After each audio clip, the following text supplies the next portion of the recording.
Hi everyone, Jackie Sabrin here, your love coach with Engaged at Any Age, and I wanted to create this live coaching call today so that I can connect with you. And I wanted to talk to you about how to trust again after getting hurt. And that's a big one, right? It's a big one for everyone. I think we all can relate to how do we trust again when we've been betrayed or when we've had a series of relationships that didn't result in what we wanted and we got hurt, or how to love again after never being married. You know, that's a very hard place to be. And there's so many different scenarios, just, overcoming this painful experiences that you've been through is one of the biggest challenges you're going to face in your journey to love, because what happens is on your way to meeting your man, things will get triggered and will start to surface. And instead of recognizing those things that start to surface as opportunities and signs and signals about what's really going on with you, what we tend to do is push away. We feel that pain, the heat of it is like a hot burner. You get too close, you know that it's going to burn. And so you start to back up. And that's exactly what I don't want you to do. So I know it sounds counterintuitive, but what you want to do is learn to embrace your pain and get really curious about it and actually walk through it. Because it seems, like our instincts are wanting us to avoid the pain altogether. But in the process of doing that, we alienate the very thing that we want in our life, which is the love that we want in our life. Because let's face it, that pain is coming from inside of you. And in a way, what you're doing is avoiding yourself when you're pushing away from the pain. And so it shows up in a lot of different, very subtle avoidance patterns that I'm going to go through a list, and maybe you can relate to a couple of them. So it's very subtle. So you think that, I've done this work, I'm feeling pretty good, I'm going to go out and start dating. But you'll notice that maybe you're being judgy on dates. So as soon as you walk in and you notice the man, you immediately begin to judge him. Like your mind throws up all of these reasons why he's not good enough, he's not right, he's not tall enough, he doesn't have enough hair, he's too short, he's got a pot belly, whatever. There's hundreds of reasons, and I'm sure, the shirt isn't right, it's not pressed, it's wrinkled. You don't like where he's sitting or how he's sitting. I mean, the list is endless. The mind will start to judge. And what it does is it's throwing up all these walls before you even know who this human being is. The whole purpose of dating is for you to show up with a curious mind, ready to engage another human being. You don't even know the man. You have to go through a vetting process, but your mind wants to protect you at all costs. So it's going to keep those barriers up. And so that's where the judging starts. It starts before you even, walk in the door. And it's trying to keep you safe, meaning your mind is trying to keep you safe with all of these judgments. So it's got you preoccupied thinking about all of these things that I just listed. In the meantime, the man sitting across from you notices that all this judging is going on, and it definitely creates a disconnect on your dates. Another thing that can happen is posturing on a date. Just, your facial expression, your body language shows a lot to a man about how you feel. If you're leaning forward, or if your hands are crossed, or if you're looking at your phone and you're getting agitated and you're wiggling around in your chair, those are all things that could be happening. Very subtle, defensive actions, behaviors that are going on that are keeping you from connecting with that person in front of you, that man. Fear shows up. Perhaps the topic changed to something that reminds you of something that happened in your past, and all of a sudden you become really afraid. Or maybe he asked you about something in your past and it triggers memories about something, or he does something that reminds you of someone, and all of a sudden the fear from that unprocessed painful experience is surfaces, and it becomes, a problem in that scenario, in that moment on your date. Or you show up with on the date with a lack of energy. You kind of go in, you're carrying around a lot of toxicity left over by painful experiences is a very heavy energy. So you don't show up your vibrant, beautiful self, fully engaged in the now. You show up dragging along, like you're carrying around this big bag of, potatoes. You know what a 10-pound bag of potatoes looks like, right? It's like you're dragging that on all your dates. That's your baggage. That's your unprocessed pain.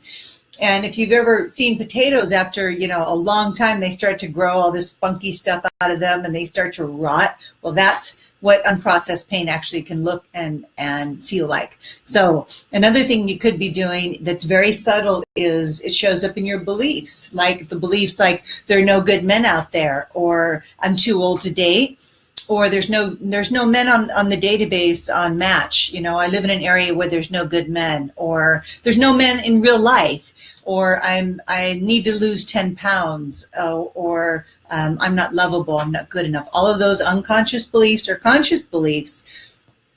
So these are all subtle and not so subtle ego defense mechanisms that your mind will pull up to keep you protected and safe, to keep you from having an experience that it perceives is going to hurt you. But guess what, ladies? It's keeping out the love that you want.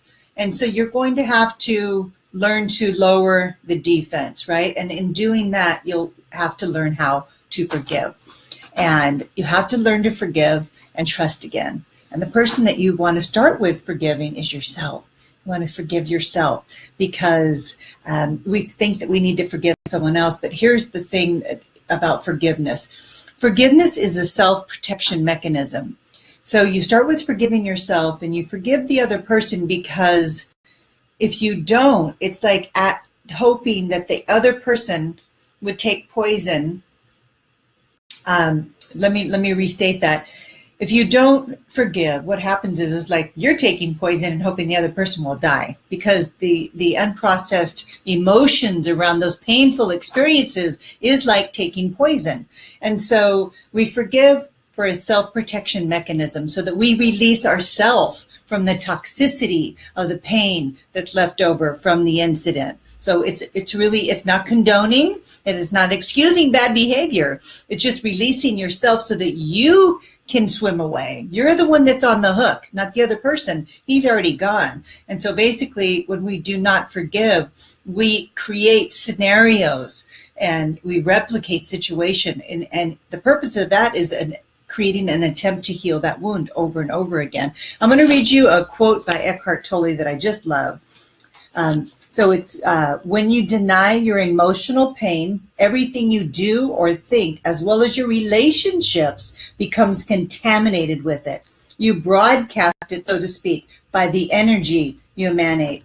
Others will pick up on it subliminally because you attract and manifest whatever corresponds to your inner state. Therefore, you create even more pain for yourself. So what does that mean to you?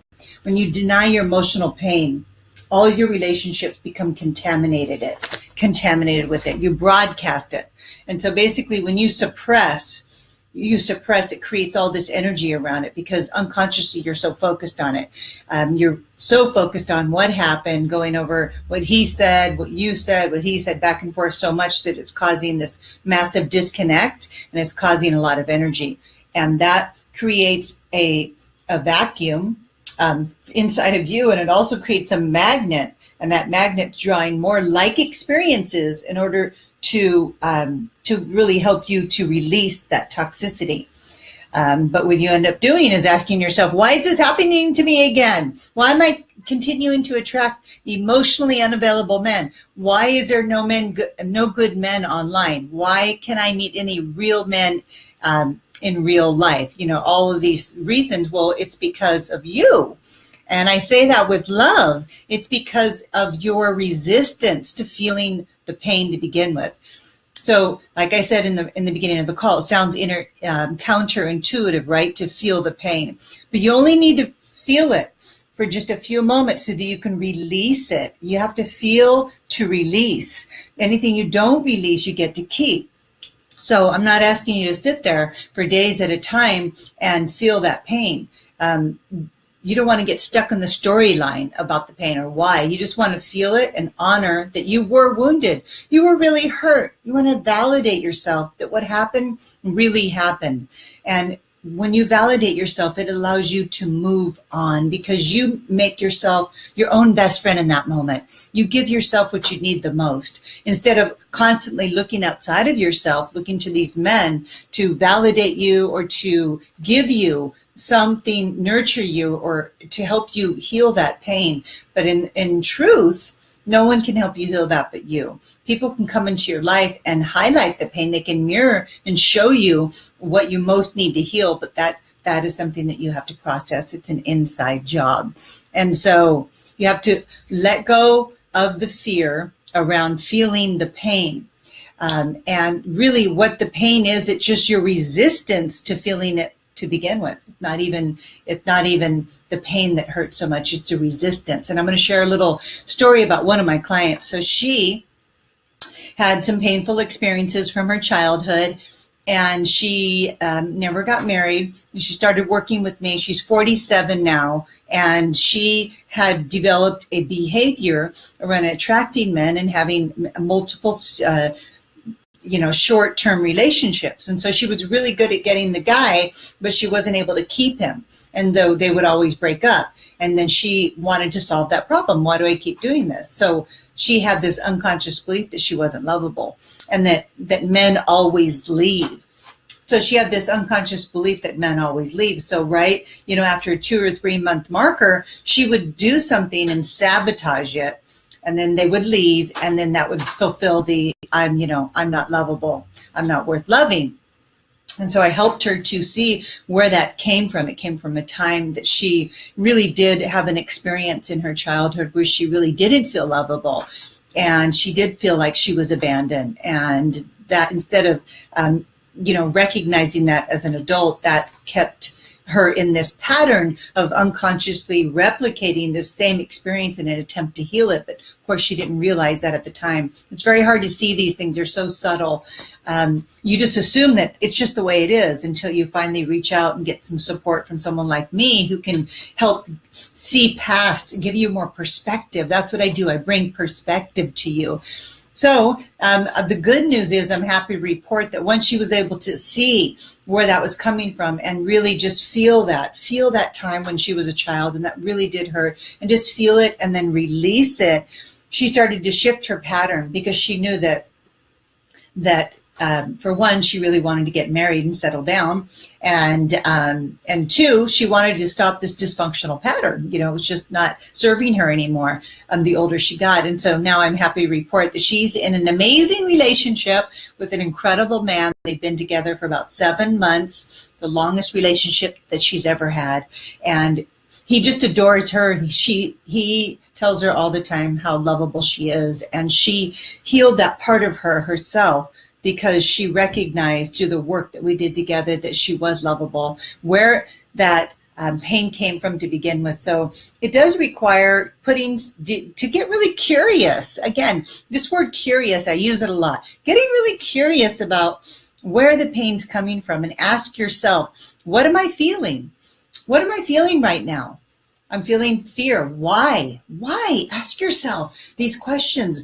Become more curious about why you're feeling the way you're feeling. And you will quickly start to see your pattern. Why am I feeling fear?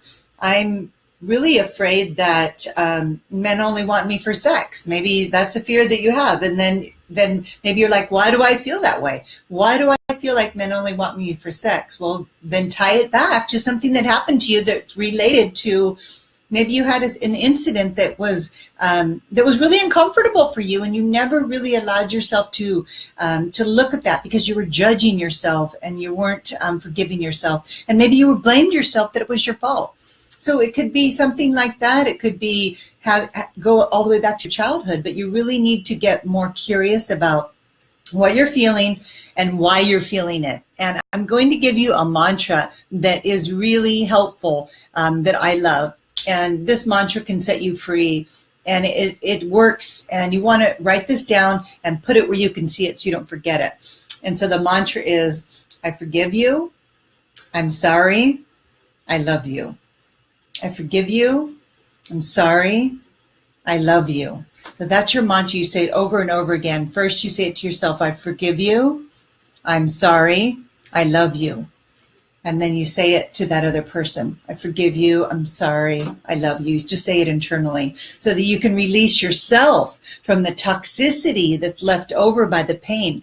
And remember, it doesn't excuse or condone bad behavior. It just removes yourself from the experience so that you can move on, because you're the one who's on the hook. And this is what's sabotaging you in dating, is the fear of getting hurt again. I mean, you have to recognize that you have survived everything and you're still here. And you could be operating at a much higher level and attracting much more quality men if you start to use this mantra and start to process your feelings like food. Ingest, digest, and eliminate. Feelings come in, process them, release them. You have to keep this channel open so that you can receive a man. Because if you don't, it's filled with all these painful experiences. You can see how all these blocks are in the way, right? And they show up in dysfunctional dating. So I hope this was helpful for you. I'm going to check in and see who's got some questions. Perhaps you've posted something here. I would love to. Hi, Laura. Nice to see you. Hi, Terry. Hi, Shelley. Do you ladies have any questions? I would be happy to address something specific that's coming up for you in this call. And I did have another question. There was a post in a group about a woman that I'm working with, and she was recognizing that she was, judging men. And this is so common. I mean, I know we all do this, but it's your ability to catch yourself before it starts so that you can have a series of positive experiences while dating, which is going to give you a lot more confidence, and that's the judging. And so I'm going to give you a little tip. When you walk into the room and you know you're meeting your date, you scan the room and you look around and you find him and you lock eyes on him and you do not take your eyes off him. And you smile and you walk straight towards him smiling. So this is a very intimate move. This is going to create a lot of intimacy in that first moment. And he's going to probably want to look away because it's a really intense moment. You have to train yourself to not look away. Let him see you and let yourself be seen. I mean, I always ask women, why do you want to be in a relationship? And they say they want someone to witness their life. Well, start with these practice dates. I mean, start with being more deliberate in your dates and letting these men see you. And, if you have boundaries, you have healthy boundaries, just use your boundaries, but you have to open yourself up. And the first thing you can do when you walk in and see a man is that's a receptive, open greeting. It's by smiling and then walking right up to him and saying, hello, it's so nice to meet you. And sitting down and watching your face that you're not judging. You're keeping eye contact and you're watching your mind over here. It's judging. It's saying about how he's too this or he's too that. All of these thoughts are going on, but you need to remain focused right here in the moment, putting all your presence into the moment, because that's where all your power is. Because when you leave the moment and you start to think about these thoughts, your energy is now sourcing from the past or worrying about the future, and then there's nobody here. And that would explain why you don't get asked out on second dates, okay? All of your power needs to source in the moment. And, just be curious. I mean, he may not be the one, but he's the one right now. He's the one that's going to buy you a nice drink or a cup of coffee, and you're going to have a lovely conversation, but you set the tone. You get to decide. And so I would choose to have the best possible experience on every single date. Be curious about these men, what they've experienced. Just enjoy the unfolding of the whole process. And in practicing doing that, practicing this unfolding, you will become irresistible. That's it. That word, I love that word, and I know a lot of people use it a lot, but you know what? That's irresistible. That is an irresistible quality, to be so present and so joyful and happy to meet someone. Oh, a man can't get enough of that. He's just going to scoop you up. So practice this and really consider what I've said about how to trust again after getting hurt.